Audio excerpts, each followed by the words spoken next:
प्यारे बच्चों, आज मैं आपको बालक श्रवण कुमार के बारे में बताऊंगी, जो माता पिता से अतुलनीय प्रेम के लिए जाने जाते हैं। ध्यान से सुनेंगे सभी। बहुत समय पहले की बात है।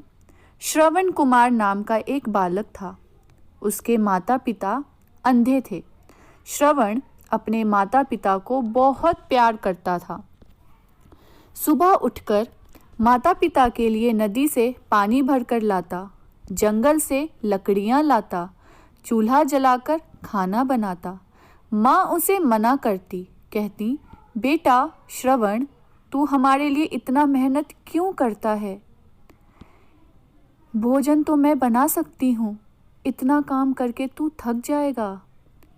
नहीं माँ, तुम्हारा और पिताजी का काम करने में मुझे जरा सी थकान नहीं होती, मुझे आनंद मिलता है। तुम देख नहीं सकती, रोटी बनाते हुए तुम्हारे हाथ जल जाएंगे। हे भगवान, हमारे श्रवण जैसा बेटा हर माँ बाप को मिले। उसे हमारा कितना ख्याल रहता है। श्रवण के माता पिता उसे आशीर्वाद देते रहते। श्रवण के माता पिता रोज भगवान की पूजा करते थे। श्रवण उनकी पूजा के लिए फूल लाता, बैठने के लिए आसन बिछाता। माता पिता की सेवा करते करते श्रवण बड़ा हो गया। माता पिता को बेटे की विवाह की चिंता हुई। एक लड़की के साथ श्रवण का विवाह हो गया। उसकी पत्नी स्वभाव से अच्छी नहीं थी। वह आलसी और स्वार्थी थी, बस अपने बारे में सोचती थी। उसे श्रवण के अंधे माता पिता की सेवा करना बिल्कुल अच्छा नहीं लगता था। अक्सर माता पिता को लेकर वह श्रवण से झगड़ा करती।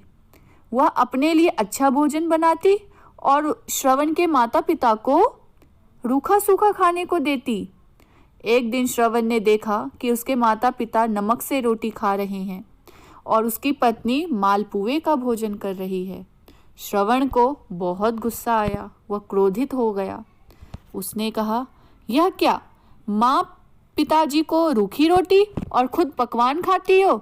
जरा सी शर्म नहीं आती तुम्हें? उन्हें खाना देती हो,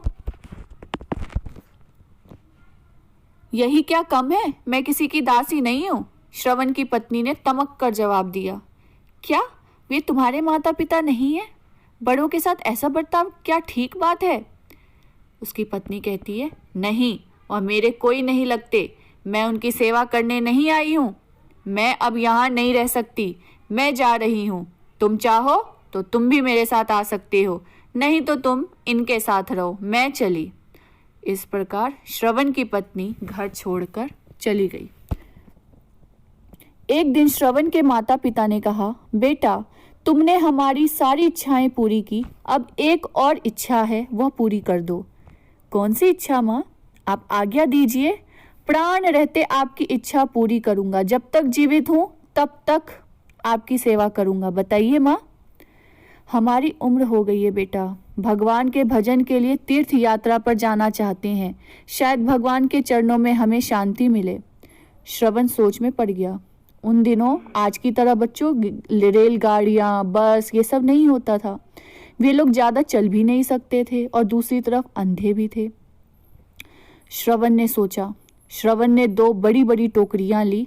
उन्हें एक मजबूत लाठी के दोनों सिरों पर रस्सी से बांधकर लटका दिया। इस तरह एक बड़ा कांवड़ बन गया और दोनों तरफ अपने माता पिता को बिठा लिया। श्रवण एक एक करके उन्हें कई तीर्थ स्थानों पर ले गया। काशी, प्रयाग, सब जगह वो गए। माता पिता देख नहीं सकते थे, इसलिए श्रवण उन्हें तीर्थ के बारे में सारी बातें सुनाता। माता पिता बहुत खुश थे। एक दिन माँ ने कहा, बेटा हम अंधों के लिए तुम आंखें बन गए हो। तुम्हारे मुंह से तीर्थ के बारे में सुनकर हमें लगता है जैसे हमने अपनी आंखों से भगवान को देख लिया हो। और माता जी श्रवण को आशीर्वाद देती रहती। बच्चों, माता पिता का आशीर्वाद भगवान के समान होता है। ऐसा ना कहे माता जी, माता पिता बच्चों पर कभी बोझ नहीं होते। यह तो मेरा कर्तव्य है, आप मेरी चिंता ना करें। एक दोपहर जब वे अयोध्या के पास एक जंगल में विश्राम कर रहे थे, माँ को प्यास लगी। पास ही एक नदी बह रही थी। श्रवण कमंडल लेकर नदी पर पानी लेने चला गया। तभी अयोध्या के राजा श्री राम के पिताजी दशरथ शिकार खेलते हुए नदी के पास जंगल में आ पहुंचे। श्रवण ने जल भरने के लिए कमंडल को पानी में डुबोया। पानी भरने की आवाज़ सुनकर राजा दशरथ को लगा कोई जानवर पानी पीने आया है, और उन्होंने तीर छोड़ा। तीर श्रवण के सीने में जा लगा। श्रवण के मुंह से एक चीख निकल गई। आह! राजा जब शिकार को लेने पहुंचा तो उसे अपनी भूल मालूम हुई। अनजाने में उसने इतना बड़ा अपराध हो गया। उसने श्रवण से क्षमा मांगी। श्रवण ने कहा, राजन, जंगल में मेरे माता पिता प्यासे बैठे हैं। आप जल ले जाकर उनकी प्यास बुझा दीजिए। मेरे विषय में उन्हें कुछ ना बताइएगा। यही मेरी विनती है, यही मेरी इच्छा है। इतना कहते कहते श्रवण ने अपने प्राण त्याग दिए। दुखी हृदय से राजा दशरथ जल लेकर श्रवण के माता पिता के पास पहुंचे। श्रवण के माता पिता को उसके पुत्र के पैरों की आहट पता थी। जब राजा उनके निकट गया तो उसके माता पिता कहते हैं, कौन है? हमारा बेटा श्रवण कहाँ है? बिना उत्तर दिए राजा ने जल से भरा कमंडल आगे कर उन्हें पानी पिलाना चाहा, पर श्रवण की माँ चीख पड़ी, तुम बोलते क्यों नहीं? तो बताओ हमारा बेटा कहाँ है? माँ, अनजाने में मेरा चलाया बाण श्रवण के सीने में लग गया। उसने मुझे आपको पानी पिलाने भेजा है। मुझे क्षमा कर दीजिए। हाँ श्रवण, हाय मेरा बेटा! माँ चित्कार कर उठी, चिल्लाने लगी, रोते रोते बुरा हाल कर लिया। पानी को उन्होंने हाथ भी नहीं लगाया।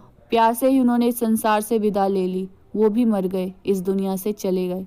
सचमुच श्रवण कुमार की माता पिता के प्रति भक्ति अनुपम थी।